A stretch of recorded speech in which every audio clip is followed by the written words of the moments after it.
What's shaking, my friends? Welcome back to the channel. My name is Shay, and today is week 2 of the weekly wrap-ups of March. I can't believe it's halfway through March. I will leave timestamps down below so you can skip to whichever you want to hear, but we're going to start with what I've been reading first. So, after I spoke to you guys last, I picked up The Island, which is what I pulled out of my backlist jar in my March TBR jars video. This is by Adrienne McKenty, and I did not like this book. I gave it 2 stars. Let me tell you, when I read a mystery thriller, I want there to be some kind of twist, some kind of turn that kind of throws itself on its head, and I'm like, oh, look.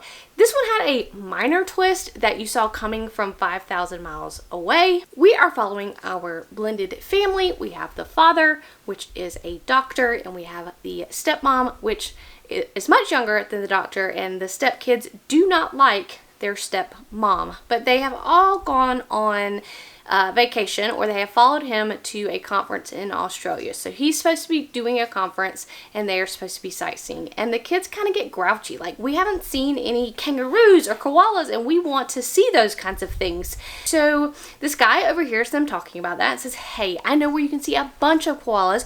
You can go to this island and let me take you. You'll see a lot of koalas. So they go to this island, take this ferry to this island, and things ensue. The island is not exactly what they thought it was. And again, I think this would have made a bit better movie than a book, because I just felt not connected with anything that was going on, and I just didn't care.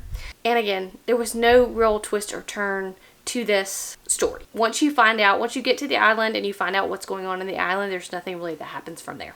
Really, that caught my attention. So then I decided to pick up the book that I was mostly going to focus on this week, and that is going to be Andrea Stewart's The Gods Below. Now, this book has a 3.6 rating on Goodreads. That's crazy. I read her first book of The Drowning Empire, liked it enough, didn't care enough to continue on, and I always said I think that I definitely am unpopular as my cat walks through. I have an unpopular opinion about books that I like or don't like. I tend to like things that other people don't like, and this was no exception. I loved this. I gave this 5 stars. 5 stars. This is following a world where basically there was this divine war and that shattered the world. And we have gods, we have humans, and the god Cluin has said, hey, I will restore your world. In return, you're going to give me these magical gems. We don't know what they do for the gods, but you're going to give me these magical gems, and I'm going to restore your world every so often, piece by piece. The thing is when I restore this world, there's going to be a transformation. So not only is the land going to be transformed, but some of the people are going to be transformed, and some of the people are going to probably go missing. Nobody knows what happens to the people go missing, and nobody really knows a lot about what happens to the people that get transformed. So in the beginning of the book, we are following 2 sisters. They're about 9 and 10.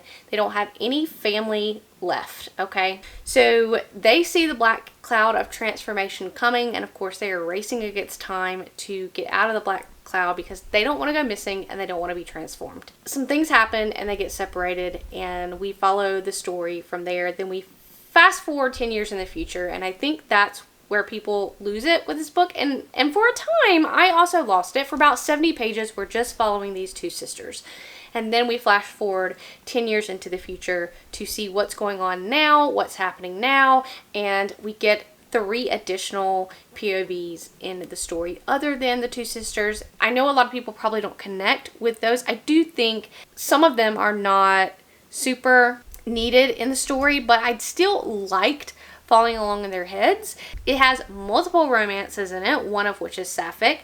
I do think I didn't get along with some of the romances in the story. However, I just love this world. I love the characters, and I love the plot of this story so much that I enjoyed my time. I couldn't wait to read it every time I wanted to pick it up. So happy I read this. Gonna give it 5 stars. Happy to have a special edition, and we'll pick up the future books in the series. That's what I read, and then I said, what am I going to read next? So I wound up reading Quaint Creatures, The Magical and Mundane.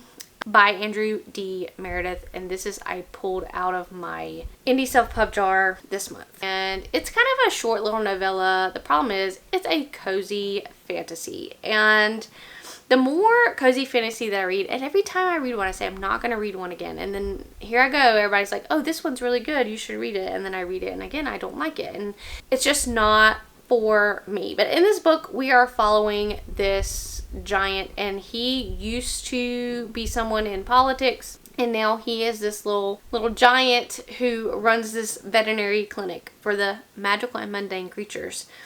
And his wife is interesting. They live in this house that has a bunch of hallways and a bunch of doors, and they don't know, exactly what's behind each door. I thought that was really interesting, and I wanted that to be what we focused on, because like a mystery house with a lot of doors and we don't know what's behind it, that's interesting. But we wound up having some kind of issues. We're having some issues. The animals are this, the animals are that. Some animals come in for this, some animals come in for that. We have some side characters. We have some problems in the story that have to be fixed. But as far as like the plot and the coziness of it, I really just didn't jive with the story. I gave it 3 stars. I thought it was fine, but I personally did not jive with this particular story. But again, I think it's not in my wheelhouse. So then what did I read next? Well, here's the problem. So after I read that book, I got into a slump. So I picked up, trying to hit goals, I picked up In the Weeds by B.K. Borson, which is the next one in the series that starts with Love Light Farms, and I bounced off of it. And then I decided that I am going to just go ahead and DNF that series because I don't see myself ever picking it back up. I liked the first one okay, but the more I think about it as time passed, I don't think I liked it as much as I thought at the time. So then I picked up the second book in the Mage Errant series by John Bierce, which is a self-published series, and I read the first one in the series last month, which was Into the Labyrinth, and I liked it okay, but I didn't like it a lot. And I think I mentioned in my vlog that if the second one didn't go well, I was just going to DNF the series, and I decided to DNF. I read about 40% of it and then decided to DNF. I think this would work more with a middle grade audience. It is young adult, but I'm not one of those people that just like a full action story, and to me, as we move along into the book, we are seeing them train, and then action. Then back to training, learning new magical things, train, then action. And there's not enough quieter moments or anything to make me care about these characters. So I am going to DNF this series, which is sad. It's a series that I wanted to like, but I didn't. So I'm going to DNF the series. So now what am I going to read next? That is the question. I'm kind of in a slumpy mood, so I don't know what I'm going to read next. I am participating in Ramathon, and it's like the weekend of peace, or I don't know what it's called this time, but where you get plus 10 points for everything that you read. So I don't know if I'm going to like read about a bunch of shorter things for that, or just read something longer. I don't know. I haven't made up my mind. I'm really kind of in a slump, bouncing off of things, don't know what I'm going to pick up. So that's that. I have no clue what I'm going to read. It'll be a surprise next week when y'all tune in. But I did want to kind of talk about what books I hauled this week. I didn't really haul much. I did haul one thing, and that was going to be the special edition of The Hunger Games that is coming out by Nerdy Ink. If you don't know what Nerdy Ink is, it's a company that used to design custom dust jackets for hardcover books, and they have kind of pivoted their business to actually produce the books with the dust jacket art already on them. So the hardcover of the special edition book will have the art printed directly on it, and it will have a sprayed edge. There's no fancy sprayed edges in everything they've released so far. It's just a standard colored sprayed edge with a different art on the naked hardback. I am a sucker for these kinds of things, though. They're gonna do the Throne of Glass series, and I did buy the first book in that series, which that's now gone off sale. Sorry for everybody that missed it. But the Hunger Games editions just went on sale today as I'm filming this, and they're going to be on sale for 2 weeks. So till March the 28th, I believe. So you can go to Nerdy Ink and you can buy the special edition of the Hunger Games. I will say it's a little expensive, but if you're a collector like me, if you like books and you can't say no, which is me, you know, you can't say no. But that's the only thing that I brought this week. Now, my Fairy Loot subscription book did come, and that's going to be the Scorpion and the Night Blossom by Emily Wenzel. I haven't read anything by her, but I know a lot of people really love her, and I just love this edition. So we got some foiling on the cover. We have a gorgeous naked hardcover, just gorgeous. We have gorgeous end papers, got some foiling in there. And of course, we have a sprayed edge that is gorgeous. This dust jacket is also reversible if you like people on covers, which I technically don't. So I'm going to keep it the original way that it was. But I do like the way that people do that with the reversible dust jackets. So you have two kind of options to display.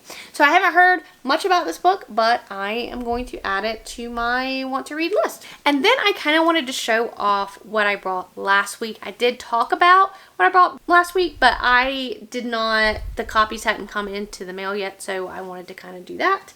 Again, I said I brought The Wedding People from Book of the Month. I brought Our Infinite Fates by Book of the Month. And I brought Hidden Guardian by J.D.L. Roselle, which is the third book in the Ranger of the Titan Wild series. It's a self-published, indie published series. It is a freaking stunning book.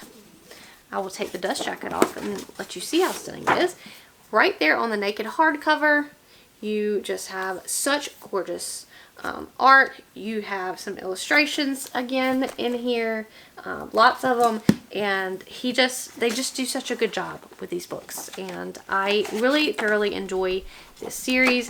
This is the third book, and the fourth book is about to come out. And then I also told you guys that I brought The Light of All That Falls. So chunky boy, but again, this is one of my favorite series of all time at this point now. All right, so what have I listened to this week? I have switched to kind of listening to a mix of things, just kind of like a playlist, and I've focused on listening to the more recent albums of Mayday Parade. I used to love Mayday Parade back in the day. I haven't listened to them in some time. I actually live about 30 minutes from where they're from, so I've met them multiple times, but I haven't listened to them in quite some time. So I'm catching all their albums because on my birthday week, they are going to be about 30 minutes away from me. So I brought tickets, and me and my husband are going to go see Mayday Parade, which I'm super excited about. That is all I have listened to. I have watched nothing this week. I've had no time. As far as what's going on with my life, I will tell you that I didn't mention last week, something major that I've decided to do is to kind of put myself first and my health journey first. And so 2 weeks ago, I said I can no longer do what I'm doing to my body, and I have to be better. So what I did was, I knew that I needed a lifestyle change, and I knew that I just couldn't change everything drastically all at once, because then I wouldn't stick to it. So what I decided to do was exercise every day, eat healthier snacks, and eat a healthier breakfast. So I eat 2 out of 3 meals a day. I eat breakfast and dinner, and then, I snack some in between. So what I've been doing for 2 weeks is I have exercised. I've been doing my exercise bike nightly and some arm weights nightly, and I've really enjoyed that. I've been increasing my water intake as well. I've been eating a healthier breakfast, and I have been doing healthy snacks. And so far I haven't cheated. And let me tell you guys, I'm enjoying myself so far. I've lost 2 pounds, which is a win. For me. Any weight loss is a win, but I've lost 2 pounds, so I'm excited about that. So that's kind of what I have been doing. So I really don't have any bookish topic to talk about this week because I'm unprepared.